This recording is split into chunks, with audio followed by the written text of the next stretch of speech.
nimanka ku soo duulay diinta dumi magaceedana dumi dhowr meelood ayaa hadda la barakacshay kutubtii jaamaca quraanka aheedaa lagu tuuray ilaahay nabi maxamed sallallahu alayhi wasallam uu loogu soo dajiyay adabkaas lagu daray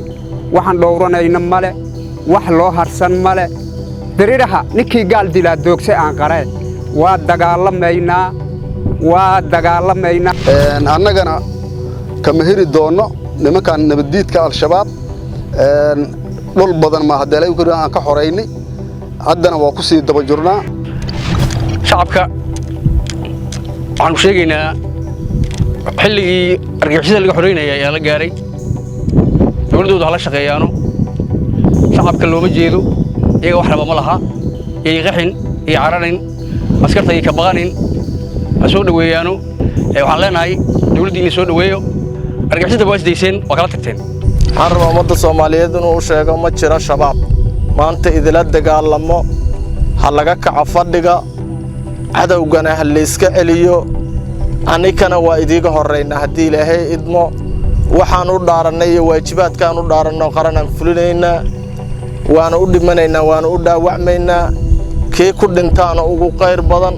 sida loo sheegayna Ilaahay idankiis dabcan waxaad ka mid noqon doontaan fursaduhuna saamixi doonaan Ilaahay idankiis ciidamada qaranka qof walba meesha ay rabto qofka kale rabta inay gurigeeda joogto oo meelaheeda joogtana meelaheeda joogi doonta Ilaahay idankiis ayadoo xura oo aan cidna ka baqin oo xitaa qoriga aan sida oo u baahnayn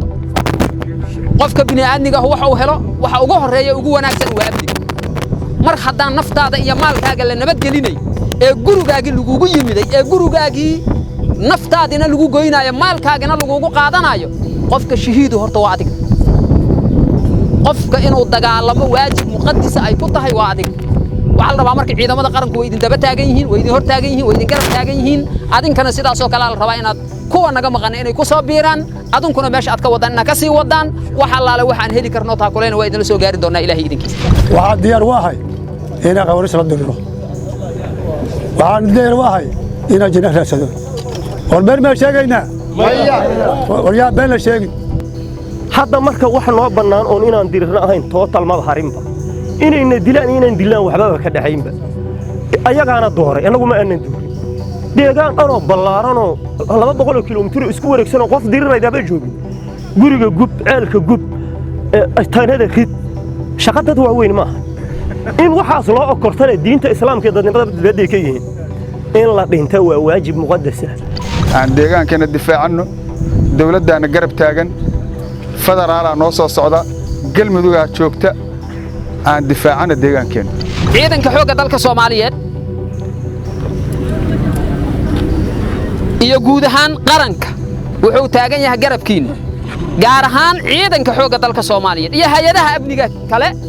wax allaala iyo wax ay kari karaan waxay la mid yihiin qoragan hadda aad gacanta ku haysataan meel idinka ma jiraan wax allaala iyo wax gacanta ciidanka ku jira ciidanku awoodi kariyo ciidanku kari kariyo waa la idinla garab taagan yahay way idinla garab taagan yihiin wayna idinku taakulay doonaan ciidanka Ilaahay